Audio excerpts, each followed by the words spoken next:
Hello बच्चों, let's read this question. The question says many bond angles can be explained by either electronegativity or size argument. Molecules with larger difference in electronegativity values between central atom and outer atoms have smaller bond angles.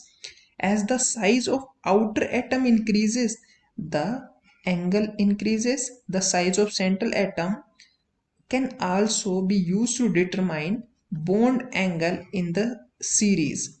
Consider the following molecule: water, H2S, H2SE, H2TE. Arrange this molecule in increasing order of bond angle. तो हमें से यहाँ पे क्या पूछा गया है कि बॉन्ड एंगल का ऑर्डर बताना है, ठीक है। और हमें हाइलाइट्स दे रखे हैं 16 ग्रुप के। हमारे पास है वाटर, H2S, H2SE और H2TE, ठीक है। ये हमें हलाइड्स दे रखे हैं। कौन से ग्रुप के हलाइड है? 16th ग्रुप के हलाइड है, ठीक है।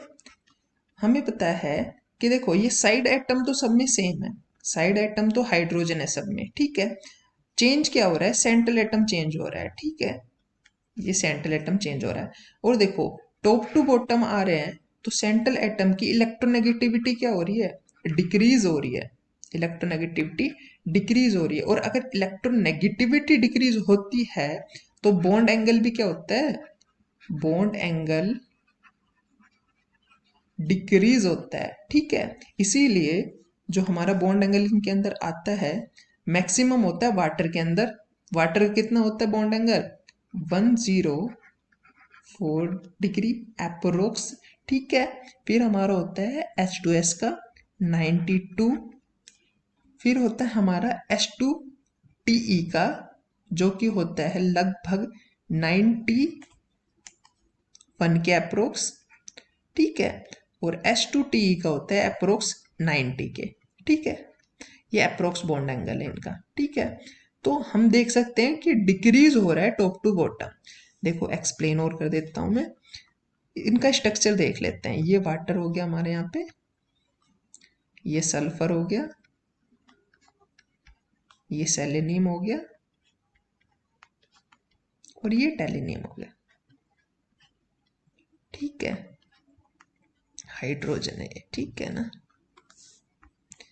एक एक लोन पेयर भी होती है इनके ऊपर, वो भी बना देते हैं।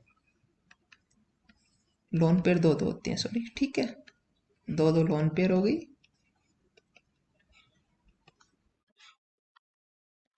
बॉन्ड एंगल कौन सा होगा? ये होगा बॉन्ड एंगल। इसको θ1 कर देते हैं। ये θ2 हो गया, ये θ3 बोल देते हैं और ये हो गया θ4। देखो कंसेप्ट क्या यूज करना है, जो की कंसेप्ट यूज करना है वो क्या है कि ऑक्सीजन की इलेक्ट्रोनेगेटिविटी क्या है? सबसे ज्यादा है। इलेक्ट्रोनेगेटिविटी मैक्सिमम है इन सब के केस में, ठीक है। तो अगर इलेक्ट्रोनेगेटिविटी सबसे ज्यादा है तो जो इलेक्ट्रॉन है बॉन्ड पेयर के अंदर वो ज्यादा लाई करेगी ऑक्सीजन की तरफ। इसीलिए जो इनके बीच में रिपल्शन होगा बॉन्ड पेयर के बीच में वो मैक्सिमम होगा। इसीलिए क्या होगा? रिपल्शन होगा इनके बीच में।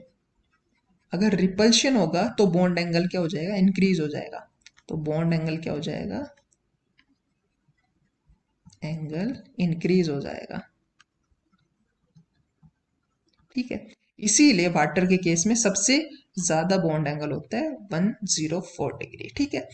ऐसे अगर हम जा रहे हैं लेफ्ट से राइट में तो हमें पता है टेलिनियम क्या होता है? लीस्ट इलेक्ट्रोनेगेटिव होता है।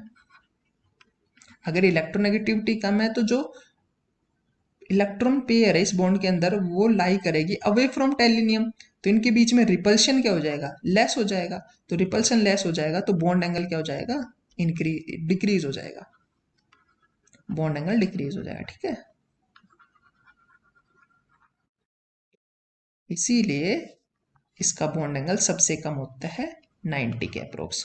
और ये सारे के सारे कैसे होते हैं? ड्रैगोस कंपाउंड होते हैं। कैसे होते हैं? ड्रैगोस कंपाउंड। और ड्रैगोस कंपाउंड का बॉन्ड एंगल होता है अप्रोक्स 90 के अप्रोक्स होता है, इसीलिए इनका इतना कम बॉन्ड एंगल है। करेक्ट ऑप्शन हो जाएगा वो हमारा यहाँ पे। तो सबसे ज्यादा वाटर का है, इसका मतलब सबसे ज्यादा फर्स्ट वाले का है। फर्स्ट में क्या है? वाटर है। फिर सेकंड थर्ड, फोर्थ, और हमें इंक्रीजिंग ऑर्डर में पूछा है, तो ये वाला हमारा हो जाएगा करेक्ट आंसर। सो बी ऑप्शन हो जाएगा हमारा करेक्ट यहाँ पे। फर्स्ट का सबसे ज्यादा, फिर सेकंड, थर्ड, फोर्थ। ठीक है, फर्स्ट क्या है तुम्हारा वाटर। तो इस तरह से इस क्वेश्चन को अप्रोच करना था। Hope you understood it well, best of luck. ठीक है।